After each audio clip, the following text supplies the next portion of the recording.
Bismillahirrahmanirrahim. Welcome to DPS online classes. I am Fida Hussain, subject specialist English. Today's lecture will be on adverb FSC English part 2.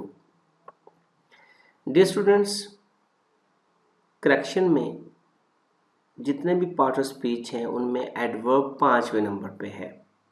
Adverb एक modifier है। Modifier का मतलब होता है ऐसा word जो किसी दूसरे वर्ड को फर्दर एक्सप्लेन करता हो, उसके मीनिंग्स में इजाफा करता हो, उसको मॉडिफायर कहते हैं। So adverb is a modifier. Now the question arises, ये किसको मॉडिफाई करता है? Adverb modifies directly a verb, then it also modifies an adjective, and thirdly it modifies itself. Adverb एक वर्ब को भी मॉडिफाई करता है, एक एडजेक्टिव को भी करता है और खुद को भी करता है। Let's proceed. आज के इस टॉपिक में हम सबसे पहले डिस्कस करेंगे पार्ट्स ऑफ स्पीच क्या होते हैं, देन एडवर्ब का इंट्रोडक्शन, फिर types and position of adverbs in a sentence, then usage of adverbs and then practice questions. The words which add meanings to a verb, adjective or in other adverb are known as adverbs। जैसे कि मैं introduction में बता चुका हूँ कि adverb multi dimensional modifier है। ये 3 डिफरेंट पार्ट्स ऑफ स्पीच को मॉडिफाई करता है। एग्जाम्पल्स हैं quickly, very, neatly, often। Types and position of adverbs. There are 5 types of adverbs: adverb of manner, adverb of degree, adverb of frequency, adverb of time and adverb of place। तो सबसे पहले हम adverb of manner को पढ़ेंगे। Adverb of manner tells us how something is done or happens, कि कोई काम कैसे हो रहा है, सब्जेक्ट उसको कैसे परफॉर्म कर रहा है। उसकी स्टूडेंट्स एक निशानी बताता हूँ कि ज़्यादातर जो एडवर्ब ऑफ मैनर है वो एल वाई पे ख़त्म होते हैं। जैसे एग्जांपल में आप देख सकते हैं badly, happily, sadly, slowly, quickly. लेकिन बहुत कम एडवर्ब ऑफ मैनर ऐसे हैं जो एल वाई पे ख़त्म नहीं होते, जैसे वेल, हार्ड एंड फास्ट। और याद रखें, फास्ट से फास्टली नहीं होगा, हार्ड से हार्डली नहीं होगा। हार्डली एक नेगेटिव एडवर्ब बनेगा एल वाई लगाने से, वेल भी एल वाई के बगैर आएगा। तो ये है एडवर्ब ऑफ मैनर्स। अब इनकी पोजीशन क्या होती है एडवर्ब ऑफ मैनर सेंटेंस के अंदर? इसकी पोजीशन क्या होगी? In the end. याद रखना है कि ये verb eight the end of the sentence आते हैं। तो आसानी से इसको याद रखने का वे ये है कि अगर आपके पास वर्ब है लेकिन ऑब्जेक्ट नहीं है तो ये डायरेक्टली आफ्टर वर्ब आएंगे। अगर आपके सेंटेंस में ऑब्जेक्ट मौजूद है, जैसे ये देखें शी सिंग्स द सॉन्ग, और उसके बाद फिर आएंगे। तो इसकी 2 पोजीशंस हो गई, after main verb and after the object of the sentence. Now adverb of degree. Adverb of degree tells us to what extent something is done or happens। किस हद तक कोई चीज़ होती है, उसकी डिग्री। जैसे almost, much, nearly, quite, really, so, to, very। These words tell us to what extent something is done। इन्हें कहते हैं adverbs of degree। अब इसकी सेंटेंस के अंदर पोजीशन क्या होती है? मिड पोजीशन होती है। सबसे पहले याद रखना है ये मिड पोजीशन पे आते हैं। जैसे रियली, वेरी, क्वाइट, यूजुअली है I really like those pink flowers. तो याद रखना है मिड पोजीशन से मुराद ही होती है before verb and after subject. Before verb and after subject, तो ये उसकी मिड पोजीशन बनती है। एडवर्ब ऑफ डिग्री जो है वो आपको सब्जेक्ट और वर्ब के बीच में दिखाई देंगे।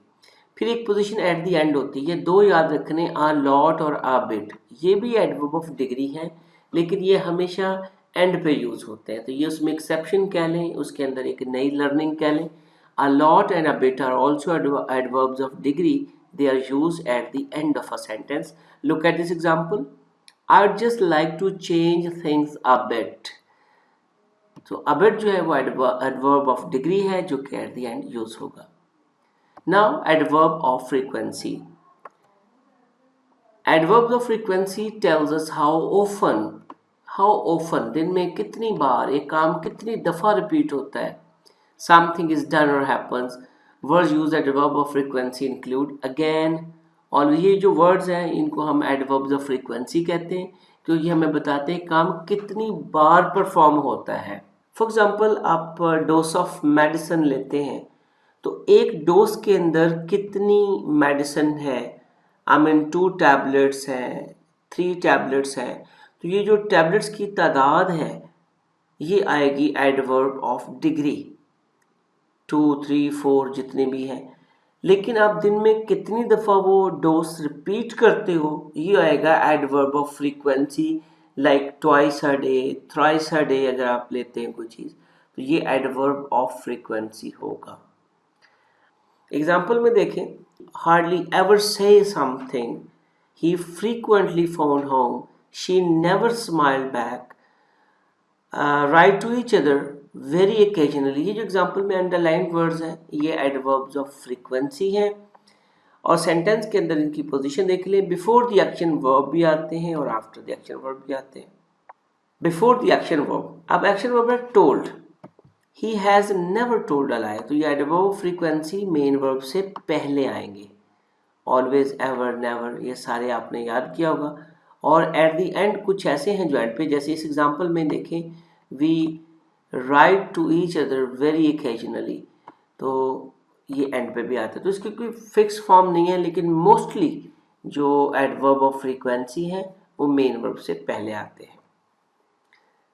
Adverb of time, as a word time mention when, कि कब कोई काम परफॉर्म हुआ उसके साथ टाइम मेंशन करना हो तो we need adverb of time in the sentence. Sentence के अंदर इनका use normally at the end होता है लेकिन अगर स्टार्ट में हो तो सेपरेटेड बाय कॉमा होता है. तो एट द एंड हो तो हम कॉमा नहीं लगाएंगे. ही collapsed and died yesterday. His factory was burned down a few months ago. अब लास्ट वीक हम यहाँ कॉमा लगाएंगे. Last week, yesterday, tomorrow, again, ये जितने भी वर्ड्स हैं ये एडवर्ब ऑफ टाइम होते हैं. अगर सेंटेंस के स्टार्ट में हो तो याद रखना है इसको कॉमा लगा के सेपरेट करना है असल सेंटेंस से. Then write the rest of the sentence. We were stuck in the lift for an our.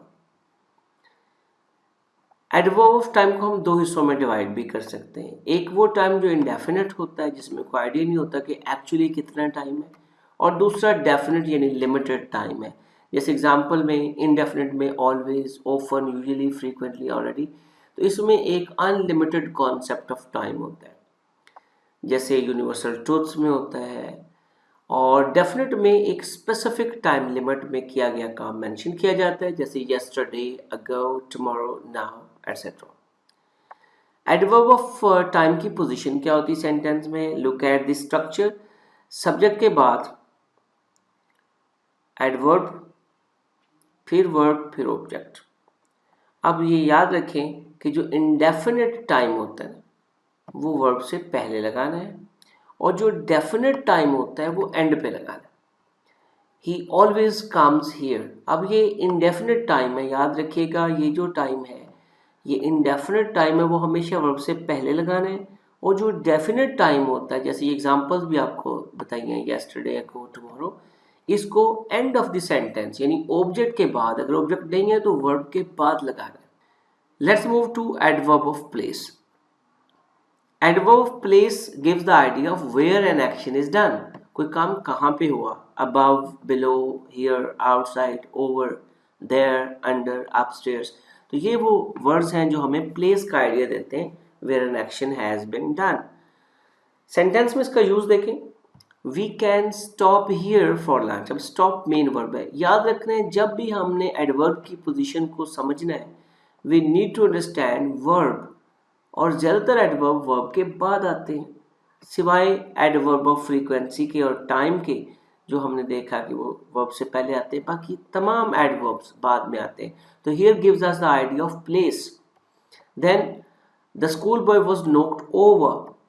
Then fire broke out in the floor below.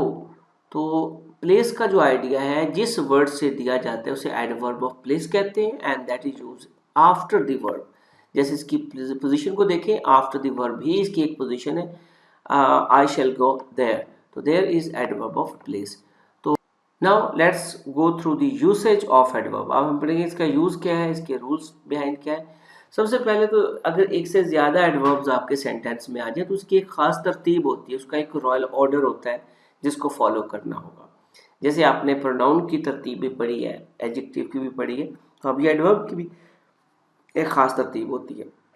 तो पहले हम लगाएंगे एडवर्ब ऑफ मैनर, फिर प्लेस, फिर frequency, time and purpose. Look at the example. He swims excitedly in the pool every evening before dusk to keep in shape. Look at this long sentence and this is the order you are supposed to keep in mind. और अगर 3 adverbs हो, manner, place और time, ये ज़्यादातर आते हैं, इसमें frequency को हम निकाल दें और पर्पस को भी निकाल दें, तो MPT भी याद रखना है, मैनर पहले, प्लेस बाद में और टाइम बाद में। अगर लेट्स सपोज टाइम नहीं है तो फिर 2 एडवर्ब्स होंगे, मैनर, प्लेस, तो मैनर पहले, प्लेस बाद में। और अगर एक ही एडवर्ब है manner, definitely it is use at the end of a sentence.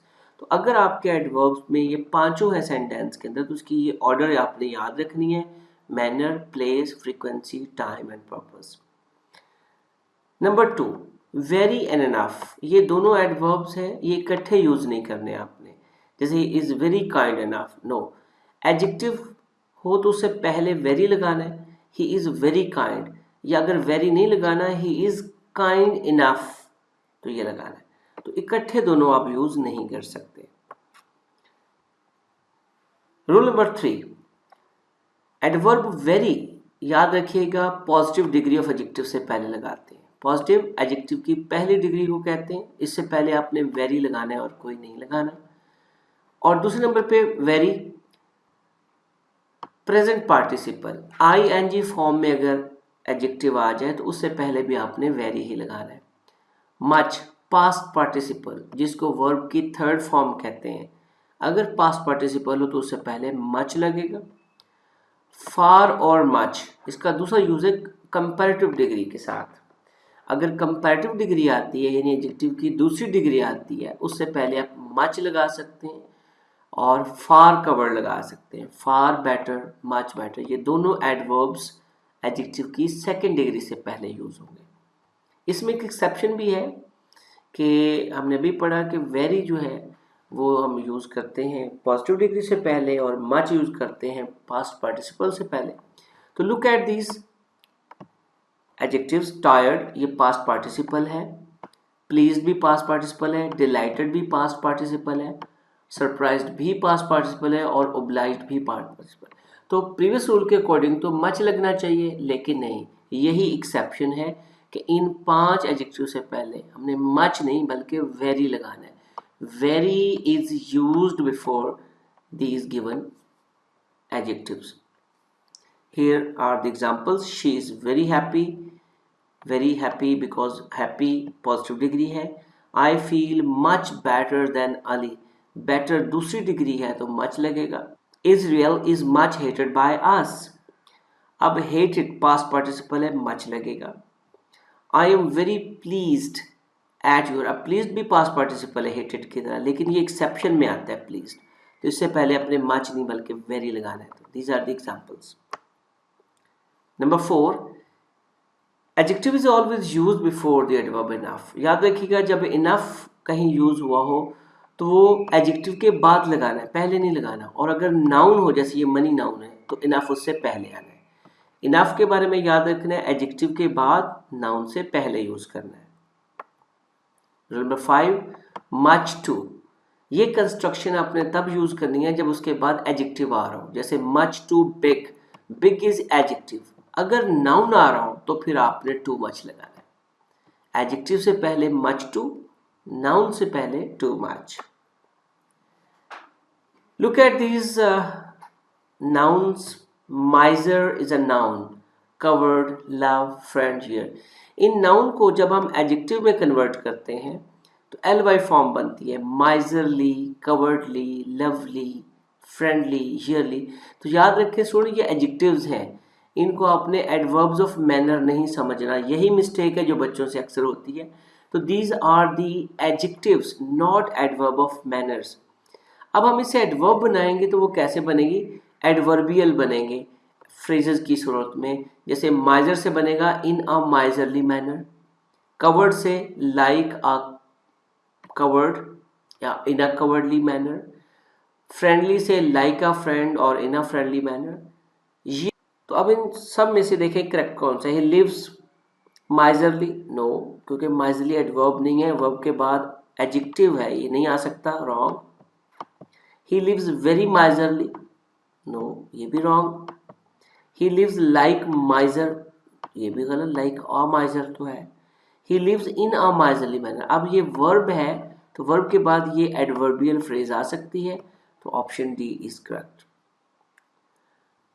Rule number 7, in verbs को, ये जो बॉक्सेस में आपको नजर आ रहे हैं, इनको सेंसरी वर्ब्स कहते हैं। Smell, taste, sound, feel, see, look, seen, be, grow, get, become, appear, turn और मेक। इन वर्ब को अच्छी तरह याद करना है। इन वर्ब के बाद एडवर्ब नहीं लगाना बल्कि एडजेक्टिव लगाना है। लाइक ही लुक्स एंग्री, ये नहीं लिखेंगे ही लुक्स एंग्रीली, ये गलत हो जाएगा। ही इज सैड, इज जो है वो वर्ब बी है, देख लें, ही इज सैडली नहीं होगा, ही इज सैड। तो इन वर्ब्स के बाद हमेशा आपने एडजेक्टिव यूज करना है, एडवर्ब नहीं। Rule number 8, fast is both adverb and adjective. ये जो वर्ड फास्ट है इसकी फॉर्म एक ही रहेगी, फंक्शन इसके दो हैं, एज एन एडवर्ब भी आता है और एज एन एडजेक्टिव भी आता है। सो इसकी कोई एल वाई फॉर्म नहीं है। Don't write fastly, he is a fast bowler, he ran fast, don't write he ran fastly, ये गलत हो जाएगा। फास्ट के बारे में you have to be very careful.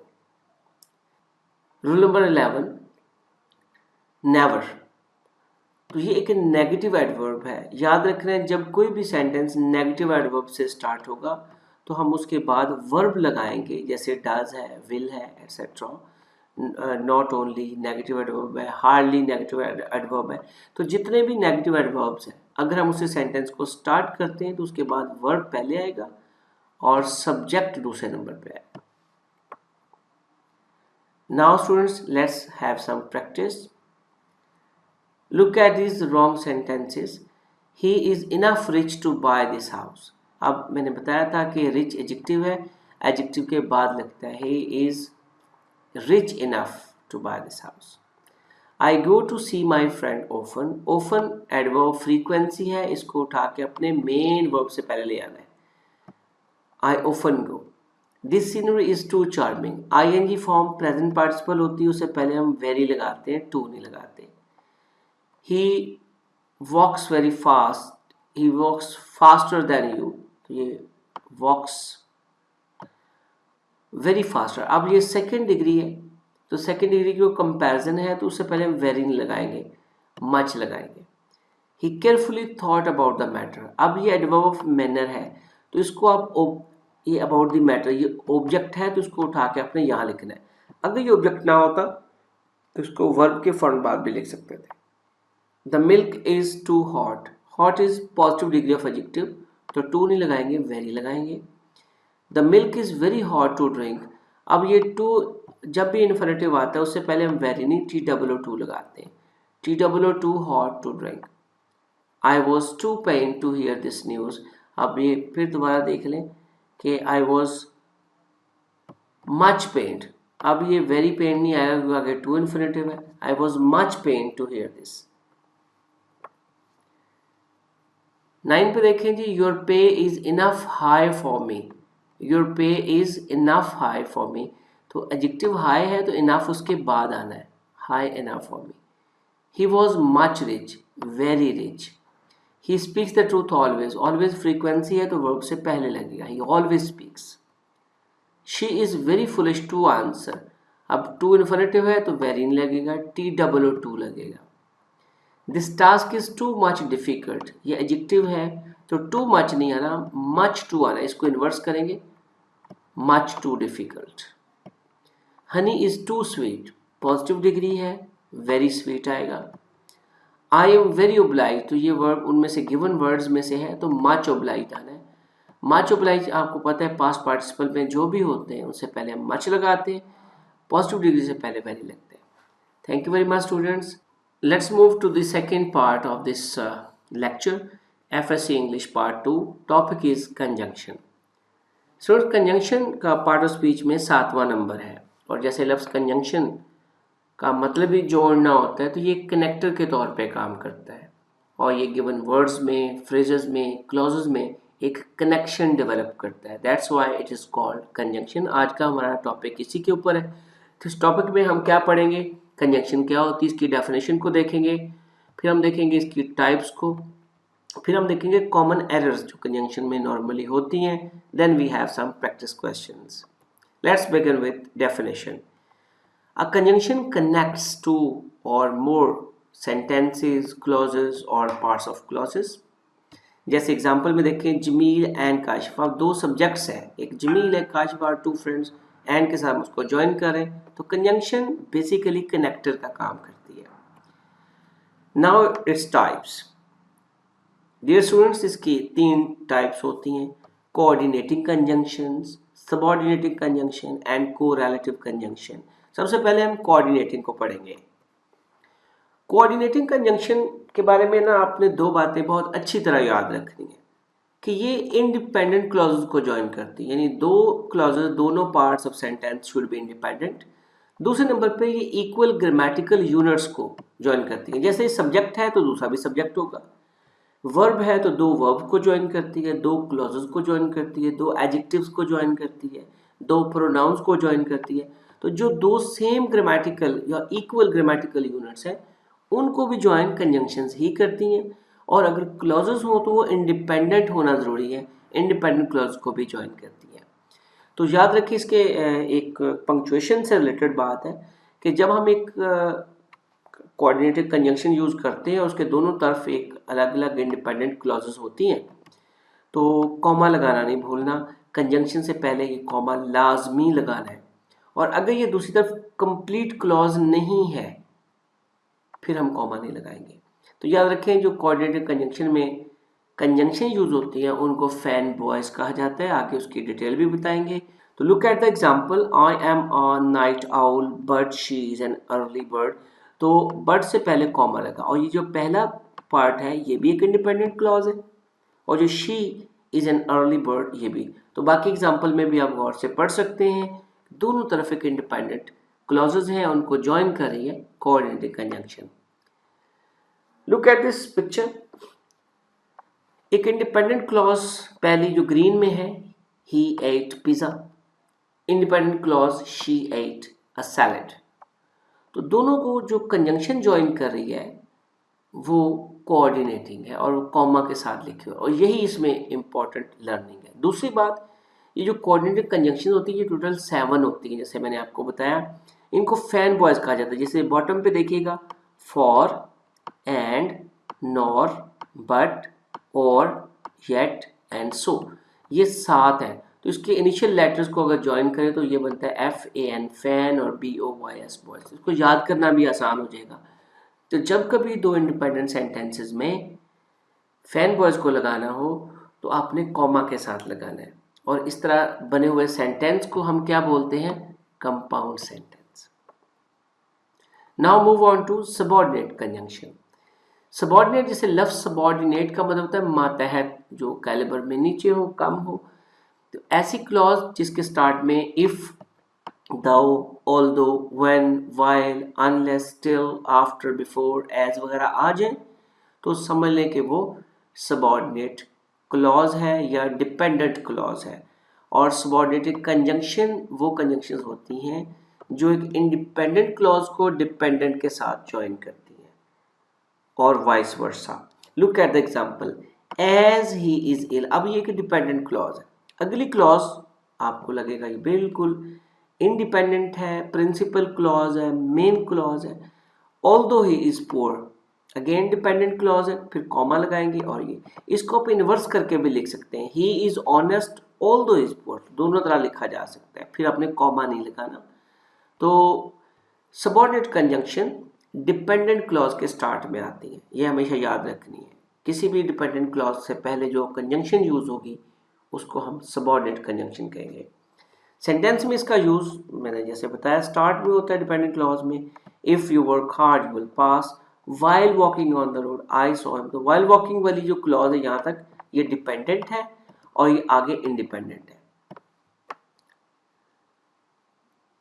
तो स्टूडेंट्स जो हम सेंटेंसेस बनाते हैं इन कंजंक्शंस को ज्वाइन करके जो कि सबऑर्डिनेट कंजंक्शंस है, उन सेंटेंस को हम बोलते हैं कॉम्प्लेक्स सेंटेंस। तो कॉम्प्लेक्स सेंटेंस में एक पार्ट डिपेंडेंट क्लॉज और दूसरा पार्ट इंडिपेंडेंट होता है। Now comes correlative. Correlative conjunctions are not single words, they work in pairs. जैसे को का मतलब भी दो होता है, ये स्टूडेंट्स आपने याद रखना है, ये पेयर्स की सूरत में काम करते हैं, ये वन वर्ड नहीं होते। तो इन पेयर्स को आप देखिएगा, they are 5 total pair which are often used in different sentences. पहला पेयर है बोथ और एंड। तो जब एक पार्ट में बोथ लगेगा उसके बाद हमेशा हम एंड लगाते हैं। और एग्जाम्स में क्या होता है, पहला पार्ट तो ठीक लगाया होता है, दूसरा पार्ट रॉन्ग किया होता है। तो आपने ये आइडेंटिफाई करना है कि ये कोरिलेटिव है, तो अगर पहला पार्ट आपके लिए इंडिकेटर का काम करेगा और सेकंड पार्ट आपने उसके अकॉर्डिंग ठीक करना होगा, जो कि एरर होगी। वेदर के बाद और आता है, याद रखना है, neither nor, not only but also, either और। ये 5 ऐसे पेयर्स हैं जिनको कोरिलेटिव कंजंक्शन कहा जाता है। इसके अलावा कुछ और भी वर्ड्स हैं जो पेयर्स में हम आगे पढ़ते हैं, ये आपने याद रखना है। इनके एग्जाम्पल भी साथ हैं, जैसे मैंने बता दिया, ये 5 यहाँ तक तो हो गए। There are further, just as के बाद सो टू लगाते हैं, नो सूनर के बाद देन आता है, no other than, hardly scarcely के बाद व्हेन और बिफोर भी आता है, एज और एज बीच में जब कोई एडजेक्टिव हो, as tall as good as. So के बाद भी एज आता है। Usually this happens in a negative sentence, कि अगर सेंटेंस नेगेटिव है तो हम सो एज लगाते हैं, पॉजिटिव है तो हम एज लगाते हैं। तो ये कोरिलेटिव पार्ट्स थे। एक और चीज़ आपने याद रखनी है कि अगर कोई नेगेटिव सेंटेंस से स्टार्ट हो रहा हो, नेगेटिव कंजंक्शन से स्टार्ट हो रहा है, नीदर डज योर, तो उसके बाद आपने वर्ब लगाना है। ये एक नेगेटिव एडवर्ब होता है, नीदर नॉर अगर है तो नीदर अगर स्टार्ट में आ गया है तो उसके बाद हम वर्ब लगाएंगे, फिर हम सब्जेक्ट लगाएंगे। तो ये जो पहला सेंटेंस है नीदर ही वर्क्स, ये गलत है। Neither does he work nor does he, अब देखिएगा नीदर के बाद भी वर्ब आ रहा है और नॉर के बाद भी वर्ब आ रहा है। तो ये बैलेंस होना चाहिए, ना हो कि कोरिलेटिव का पहला पार्ट वर्ब को ज्वाइन करा है, दूसरा सब्जेक्ट को ज्वाइन करा है, तो ये गलत हो जाएगा। तो correlative conjunction join equal parts. Now common errors in the use of conjunction. जिसमें एरर्स क्या होती हैं, सबसे पहली एरर होती है एज वर्सेस लाइक। एज कब लगेगा और लाइक कब लगेगा। तो याद रखना है, इस एग्जांपल के थ्रू याद रखें कि लाइक हमेशा तब लगेगा जब उसके बाद नाउन आ जाए, लेकिन अगर वर्ब आ जाए जैसे ये डज है तो फिर आपने लाइक नहीं, फिर एज लगाना है। तो नाउन से पहले लाइक और वर्ब से पहले एज। सेंटेंस सेम है, अगर वर्ब हो यानी वर्ब क्लॉज हो तो आपने एज लगाना है, अगर नाउन फ्रेज हो तो फिर आपने लाइक लगाना है। Though he is poor, poor as he. इसमें सेंस में कोई फर्क नहीं पड़ता, दोनों करेक्ट है, लेकिन स्टाइल ऑफ राइटिंग में डिफरेंस है, इसको नोट करना है। दूसरी बात यह है कि जब आप एक क्लॉज एज के साथ स्टार्ट करते हैं, ये एक डिपेंडेंट क्लॉज होती है और उससे अगली क्लॉज कंजंक्शन से स्टार्ट नहीं होनी चाहिए। अगर वो कंजंक्शन से हो रही है तो वो रॉन्ग है, ये डबल कंजंक्शंस नहीं होती। As if versus as though, तो ये आपको मालूम है कि ये हाइपोथेटिकल स्टेटमेंट्स में आता है जो अनरियल सिचुएशन के लिए यूज होता है। दोनों में कोई फर्क नहीं है, आप एज इफ की जगह एज दाउ और एज दाउ की जगह एज इफ लगा सकते हैं। I felt as if I were dying, I felt as though I were dying, same, no difference at all. लेकिन लाइक इनकी जगह हम यूज नहीं कर सकते। I felt like I was dying, ये गलत हो जाएगा। I felt as if I were dying, that will be correct. Double conjunction का यूज रॉन्ग है। जब पहली क्लॉज खत्म हो रही है, इंडिपेंडेंट क्लॉज है, we asked that who lock that, तो ये दैट और हु जब भी याद रखें, दैट और WH वर्ड्स इकट्ठे आ जाएंगे तो दैट को आपने रिमूव कर देना है। We asked who lock that shop. Unless versus if, तो ये दोनों कंडीशनल हैं, इनको टेम्पोरल्स भी बोलते हैं। अनटिल और अनलेस नेगेटिव है, they are equal to if not, यानी इसका मतलब होता है अगर नहीं, तो इसमें नेगेटिव सेंस ऑलरेडी होती है। तो अगर ये किसी क्लॉज के स्टार्ट में आ जाए, उस क्लॉज में वर्ब को हमेशा पॉजिटिव लिखना है, नेगेटिव नहीं लिखना। अनलेस यू स्टार्ट, करेक्ट, या आप ये लिखें if you don't start, correct. ये नहीं आप लिख सकते unless you do not start, ठीक है। इफ के बाद डू नॉट आ सकता है, लेकिन अनलेस और अनटिल के बाद नो, नेवर और नॉट नहीं आएगा। देन कम्स सच एज और सच दैट। ये जो पेयर है, जो पीछे हमने कोरिलेटिव में पढ़ा है, कब सच एज लगाना है, कब सच दैट लगाना है, इसमें भी बड़ी स्टूडेंट में कंफ्यूजन होती है। तो आइए इसको अब स्ट्रेट करते हैं इस बात को। सच जब एडजेक्टिव के तौर पे यूज होगा तो उसके बाद एज आएगा। जैसे इस एग्जांपल में देखें, आई like such person, person noun है, तो जो नाउन का मॉडिफायर होता है उसे एडजेक्टिव कहते हैं। अब यहाँ एडजेक्टिव के तौर पे, तो ये जो दैट है यहाँ पे लगा हुआ, ये गलत है, ये रॉन्ग होगा। I like such person as are honest, ये एज क्यों आया, बिकॉज ऑफ दिस सच। और सच क्या है, सच की पोजीशन ये एडजेक्टिव के तौर पे यूज हुआ है। लेकिन इस एग्जांपल में देखें, such was his aim as, अब सच के बाद एज यहाँ भी लगा हुआ है, लेकिन यहाँ पे ये एज इनकरेक्ट है। रीजन ये है कि such as a pronoun use हुआ है। Look at this sentence, such was his M.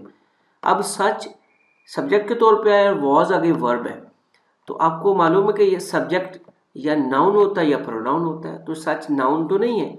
That's why यहाँ पे जो सच है ये प्रोनाउन के तौर पे आया। तो जब प्रोनाउन के तौर पे आएगा तो को रिलेटिव पार्ट दैट आएगा, एज नहीं आएगा। तो याद रखने, such as an adjective takes as, but such as pronoun takes that. Let's have some practice now. Number 1. No sooner had I seen the lion, I ran to climb the tree. No sooner is a negative adverb. So after negative adverb we use verb. So that is correct. But sooner is a comparison. No sooner than is missing THAN. Then it will be complete. Number 2. As she entered the hall, she met no other but her sister. As के बाद ये जो as a dependent clause है यहाँ तक, उसके बाद independent शुरू होगी, करेक्ट है। मेट नो अदर, अब ये को रिलेटिव है, आपने भी पढ़ा, उसमें नो अदर के बाद देन आता है, ये बट नहीं आएगा। तो को रिलेटिव के जो स्ट्रक्चर्स हैं वो आपने अच्छी तरह याद करने, फिर आप आराम से इन मिस्टेक्स को फाइंड आउट कर सकते हैं। Number 3, she walks like Sameena does. तो हमने देखा था एज कब लगना है और लाइक कब लगना है। तो जब वर्ब फ्रेज आ जाएगी, क्लॉज के से पहले हम एज लगाते हैं, लाइक नहीं लगाते, या फिर हम ये डज की वजह से यहाँ पे हम एज करेंगे। अगर हम डज को हटा दें तो ये सेंटेंस समीना तक फुल स्टॉप लग जाए, तो ये करेक्ट है। He was both insulted as well as beaten. Both भी को रिलेटिव है, तो आप बता सकते हैं बोथ का सेकेंड पार्ट क्या होता है, एज वेल एज होता है या एंड होता है, and. He was both insulted and beaten. Although she is only 8, but she can play tennis well. Although एक डिपेंडेंट क्लॉज है और but भी एक डिपेंडेंट है, ये तो नहीं हो सकता, दो डिपेंडेंट क्लॉजेस नहीं हो सकती, तो ये but नहीं आना। एक डिपेंडेंट क्लॉज के बाद इंडिपेंडेंट क्लॉज आती है, सिर्फ कॉमा लगा के she से सेंटेंस स्टार्ट करेंगे। Number 6, he asked that how। अब ये भी डबल कंजंक्शंस है, तो WH वर्ड्स फैमिली और ये दैट इकट्ठे आ जाए, तो मैंने कहा था ये आपने दैट को रिमूव कर देना है। Number 7, when I saw the lion then. अब इसमें भी देख लें, व्हेन से स्टार्ट हो रही है क्लॉज, डिपेंडेंट है, देन से भी डिपेंडेंट है, तो ये सेकंड आपको कंजंक्शन रिमूव करनी पड़ेगी, then sentence will be okay. Reason क्या है, डिपेंडेंट क्लॉज के बाद इंडिपेंडेंट आती है। Number 8, because he does not take exercise. अब बिकॉज डिपेंडेंट है, याद रखिएगा, अब ये देयरफॉर नहीं आना। So that's all students. Thank you very much. Allah Hafiz.